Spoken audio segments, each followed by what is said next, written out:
Shalom, Yasharala Yahweh. Brother Malak back with the biblical breakdown. And I normally don't do the breakdowns unless I get into the spirit, or the spirit, you know, uh, guides me to do a breakdown. But it's the same goal at hand.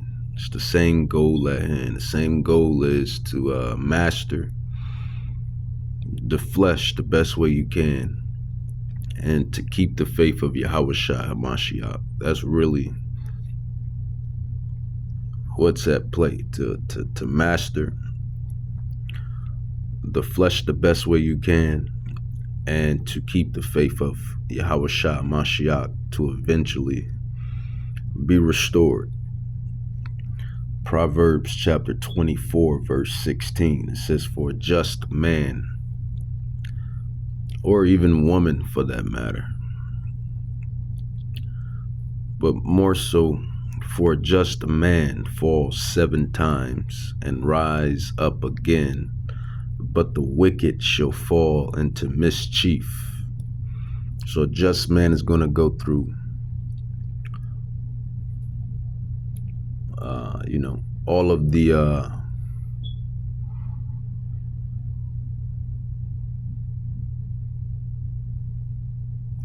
we'll say roadblocks. A just man is going to encounter all of his roadblocks, but he will eventually find a route. The best analogy I can put it in, he will eventually find a route and overcome the roadblocks. Basically, it's an analogy, metaphor for iniquity, sin, because we're in this flesh. You're subjugated, you're subject to going off. This is nothing new if you're in this knowledge. Yasharallah, Yahweh. It's nothing new if you're in this knowledge. This is something you should know. Even a low-level Christian knows this. If you read the word or are into the word, you know that the two dynamics that's at play is mastering the flesh the best way you can, the spirit and flesh. That's the dynamics at play. Romans chapter 8 verse 20 through 21, it says, for the creature was made subject. Who is the creature? The creature is us, humanity. Ultimately everybody, the heathens and the Israelites and the heathens. Humanity, it says, Romans 8:20, for the creature was made subject to vanity, not willingly, but by reason of him who have subjugated or subjected the same in hope. So Yahweh, Bahashem Yahweh Shai, created us with this default mechanism, which is sin, to go off. And he tells you why. Verse 21, because the creature itself also shall be delivered from the bondage of corruption, which is sin, iniquity, and to the glorious liberty of the children of God. And that's only set for Israel, for the Israelites, because that's a part of the covenants, the promises, and the rewards that the nation of Israel will reap for the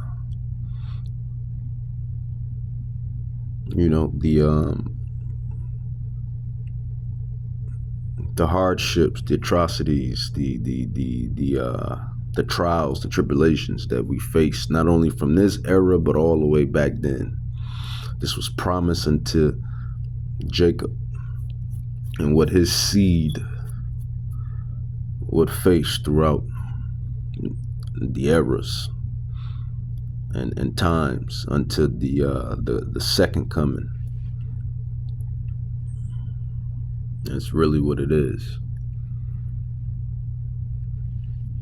So let's read that again. It says Romans 8:20-21. It says, for the creature was made subject to vanity, not willingly, but by reason of him, Yahweh Bahashem Yahweh Shai, who have subjected the same in hope. What is that hope? It says, because the creature itself also shall be delivered from the bondage of corruptions, these chains of bondage, these chains of corruption, which is metaphor, which is a parable for that sinful mechanism that lies within us, humanity.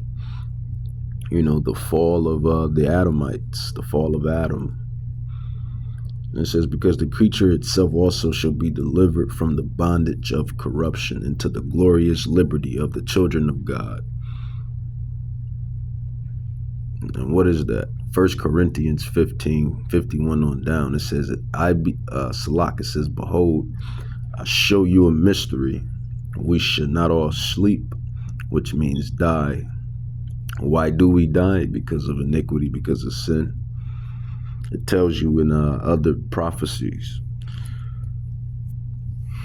basically roughly paraphrased, that, waxing old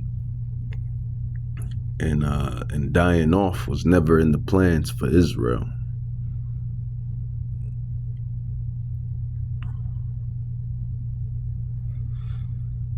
We are literally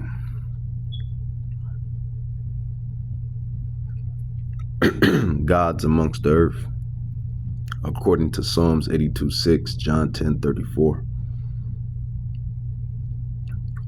1 Corinthians 15:51 on down, it says, behold, I show you a mystery. We shall not all die, but we shall be changed in a moment, in a twinkling of an eye, at the last trump. For the trumpet shall sound, and the dead shall be raised incorruptible, and we shall be changed. For this corruptible must put on incorruption, and this mortal must put on immortality.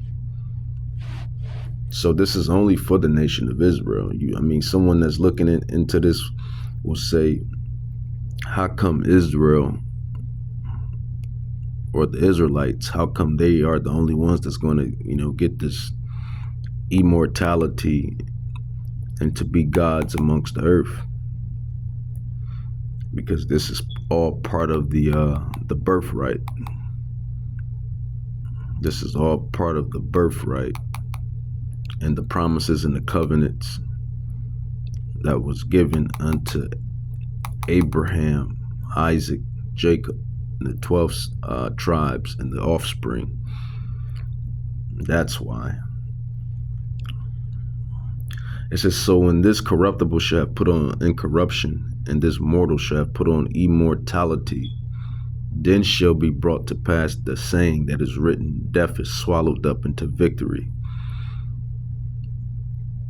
So that's the creature being delivered from the bondage of corruption, that perfection and immortality when Yahweh Shai HaMashiach appears. So yeah, man, it's the same deal. Same deal. Road to kingdom, road to glory, road to immortality, mastering basically the flesh. And who did that? Who did that? And who is a great example of mastering?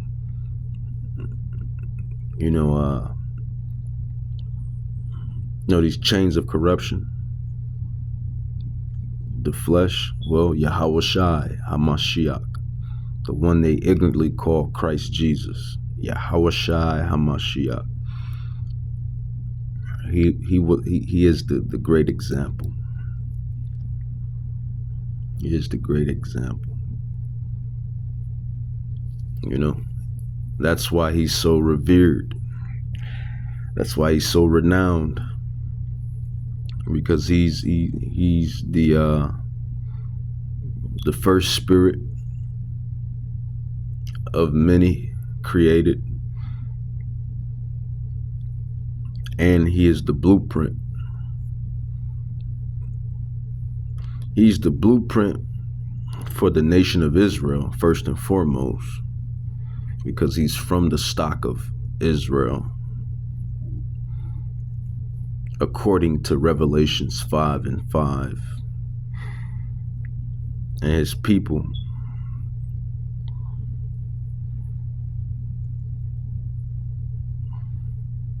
are Israelites, were Israelites. And who are the Israelites today? You so-called Negroes, Islanders, Latinos, Native Indians, whose fathers, and those that look like the heathen nations, fathers that go back to the ancient royal tribes. You are the Israelites. Galatians 5:16, it says, think, or Salak, it says, this I say then, walk in the spirit, and you should not fulfill the lust of the flesh. For the flesh lusts against the spirit, and the spirit against the flesh.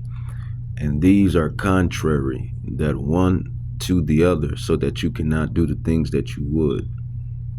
But if you be led of the spirit, you are not under the law, that law of sin. But if you be led by the spirit, you are not under the law. What is that law? That law is sin.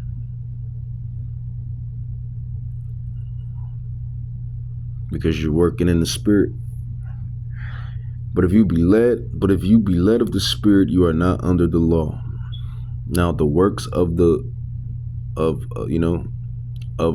law, which is sin, it goes in and tells you what it is, because this is all of a trial. Once you really understand what's at play, this is all a trial run. Or not even a trial run, I would say. I mean, well, you can technically say it's a trial run, but more so it's a proven ground. It's a proven ground. That's what it is. It's a proven ground. It's a proven ground set before you to see if you're going to reap salvation or damnation. That's truly what it is. Galatians 5:19 on down, it says, now the works of the flesh are manifest, which are these. Now the thing is, you have righteous desires. Let's not get it twisted. You have righteous desires. But, just like everything else Yahweh creates, you have the other side of it. You have wicked desires. You have wicked desires. You have left, right, left, up, down, up, hot, cold, hot, fire, water, fire, sun, light, moon, light, man, woman, masculinity, femininity, sea creatures, land creatures. It's all a balance. So let's not get it twisted. But when you don't keep things according to the law or have discipline, that's when it's the deeds are evil, because you're not following the law, statutes, and commandments. And that's what's going to be put into us eventually. We're going to be downloaded, the laws, the statutes, and commandments. I'll grab the scriptures on that as well. It says Galatians 5, it says 19, it says, now the works of the flesh are manifest, which are these: adultery. You should know what that is. Laying down with another man's wife, or a woman that's married or attached to her husband, running around with other men, laying down with other men, fornication, just out here, just knocking down everything you see without regards of marrying that individual. Uncleanness, that's in all type of fashions. Lascivious covetousness, lasciviousness. I could have butchered that word. Lasciviousness or lasciviousness, however you pronounce it. Basically, debauchery, debaucherous behavior, idolatry, something these heathen nations do a lot of. Idols, the cross, stones, anything that you put before the real power that lies in the heavens. That's idolatry. Anything that you put, your phone, your money, shoes, car, house, anything that you worship over the one that created everything, that's idolatry. Witchcraft, you should know what that is. All type of sorceries and everything else. Hatred. Now, hatred, you have to realize that this book is for the Israelites. So when it goes into hatred, it's talking about the things that well, not so much the things, but hating your own fellow tribesmen. I'm just going to be honest. When it talks about hatred, it's talking about hating your own people. Hating your own people. Hatred. Hating your own people, man. Hating your fellow Israelite brother or sister.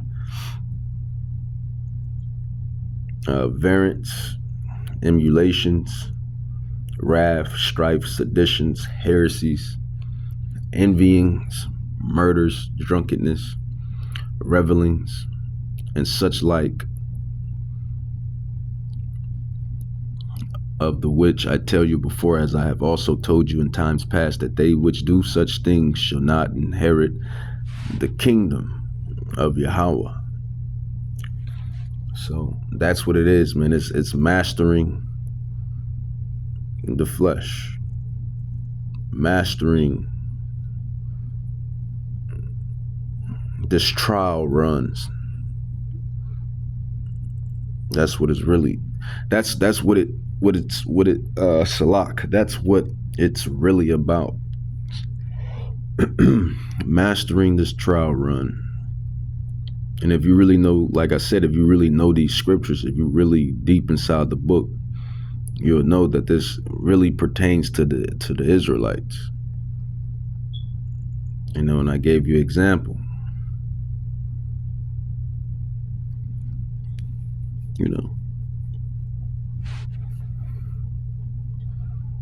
Because a Christian may say, you're not supposed to hate.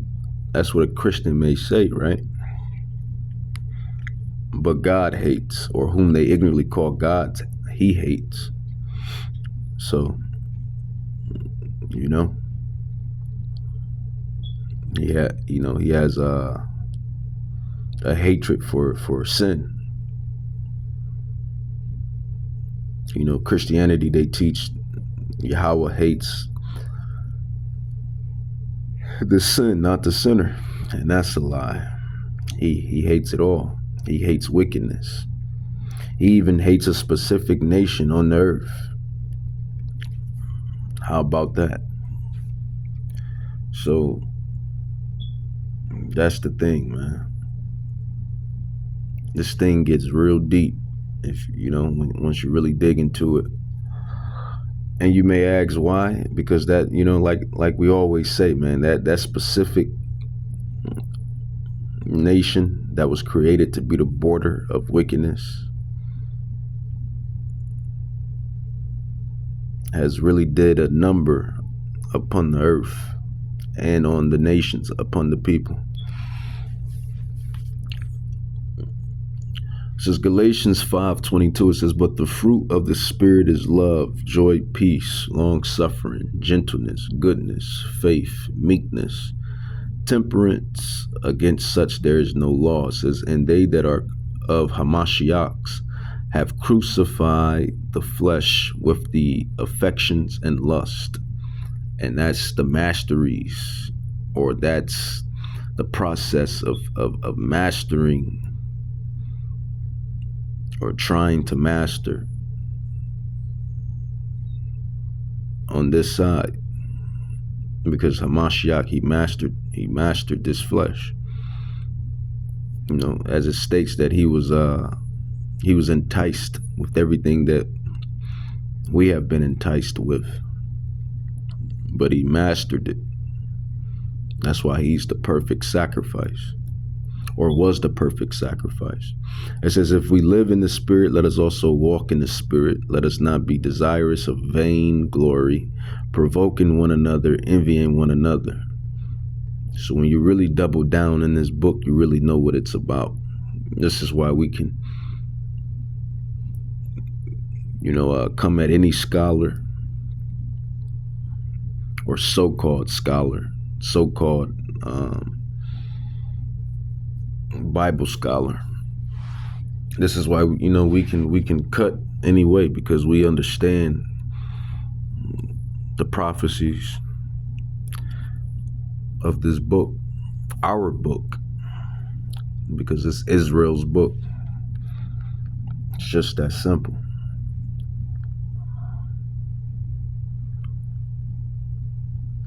I want to see if I want to grab something else. And I ain't really have a title for this, Yasharala or Yahawada. It was just going through the Spirit. Going through the Spirit with it.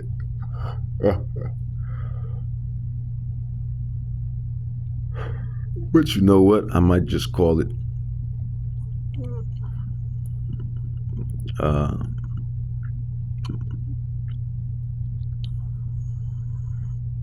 I may just call it the trial run of mastering. I'll call it that, the trial run of mastering, because that's what it is. Let's grab another. Grab some more scrolls. Let's see. It says grab some more scrolls.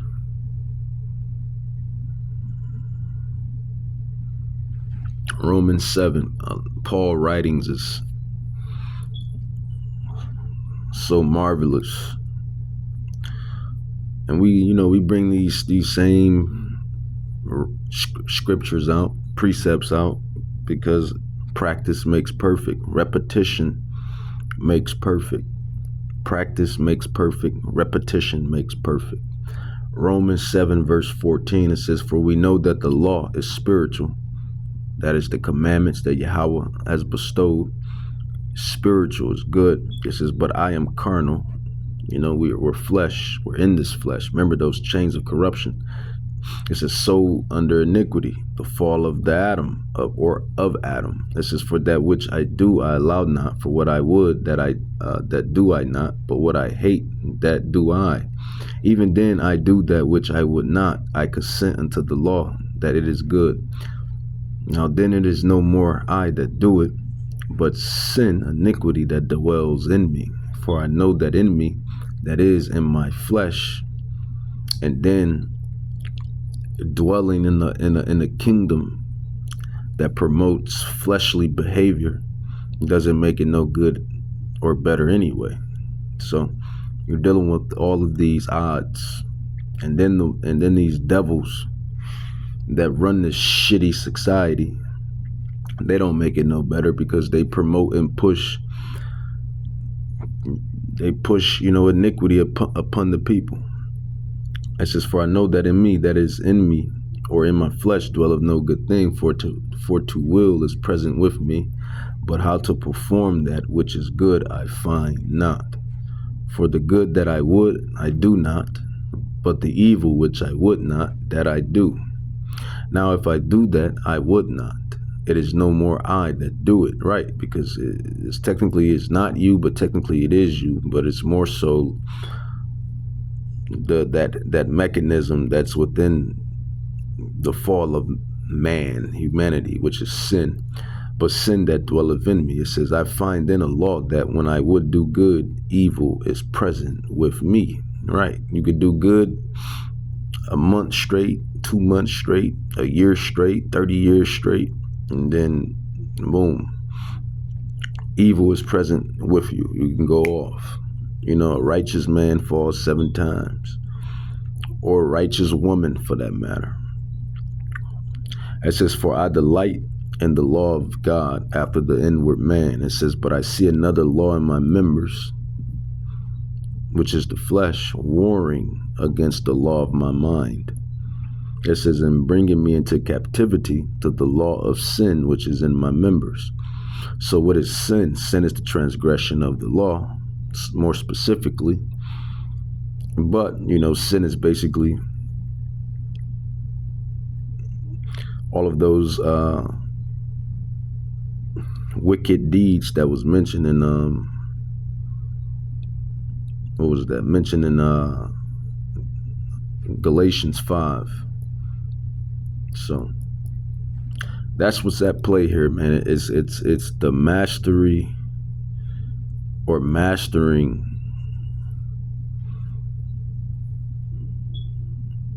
the masteries or mastering the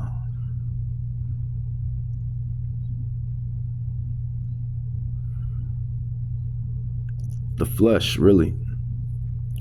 The masteries of the flesh, or mastering the flesh on this trial run, on this pre-run, because everything here is temporary. This is not the last deal per se. What's after this? What is after the fall of Babylon? It is the 1,000-year millennium kingdom, and from there on out, a forever kingdom. And that's what's next. They make it seem like this is it, but it's not. There's a whole